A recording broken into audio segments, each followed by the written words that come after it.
everyone. We're going to continue our story from the other day about Pentecost.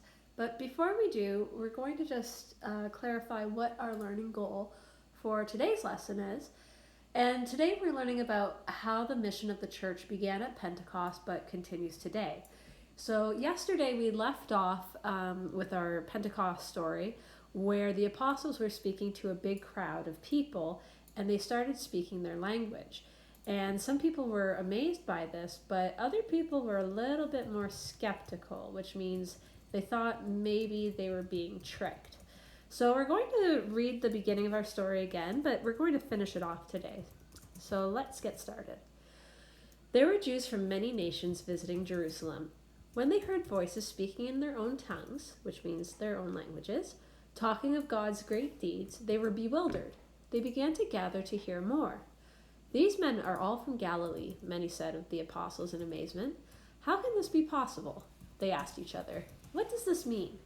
Others sneered at what the apostles were saying. Peter stood before the crowd that had gathered and began to speak. He told the doubters that the prophets had foretold this day.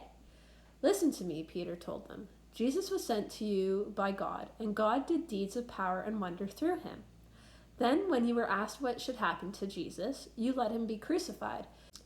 But God raised him up, our Lord and Messiah, and all of us are witnesses." When the people heard this, they were full of sorrow, and they asked Peter what they should do. Peter told them, "Repent and be baptized in the name of Jesus Christ, so that your sins may be forgiven, and you will receive the gift of the Holy Spirit." Those who welcomed Peter's message were baptized. That day, about 3,000 people became followers of Jesus. The community of believers was growing and continuing the mission of Jesus. So, what mission did Jesus give his disciples? Well, he wanted to make disciples of all nations, to baptize them, and to teach them to obey God's commandments. So, did his disciple Peter do this?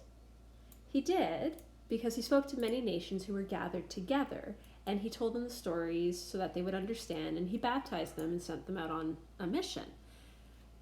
St. Peter has actually been called the rock of the church because he was one of the disciples who spread the word of God, and his name, Peter, actually means a rock. Now, let's look to the right-hand side of the page. We're going to read the faith facts together. The apostles were the first bishops. So a bishop is a member of the Catholic Church who oversees certain regions, certain parishes. So they're really important. The mission that Christ gave to them to share the good news continues to be passed on by his followers from one generation to the next, even today. So do priests continue this work? And how do priests fulfill the mission of Jesus just like the apostles did? Well, they teach us to love God and others, they baptize people, and they celebrate other sacraments, and they lead us in Mass, and they guide us through their actions and words. So for today's Exit Pass, you're going to be answering 2 questions, and you can always come back to these lessons to find the answers. So go to the lesson webpage, and you can find the Exit Pass on there, and I'll see you again tomorrow. Au revoir.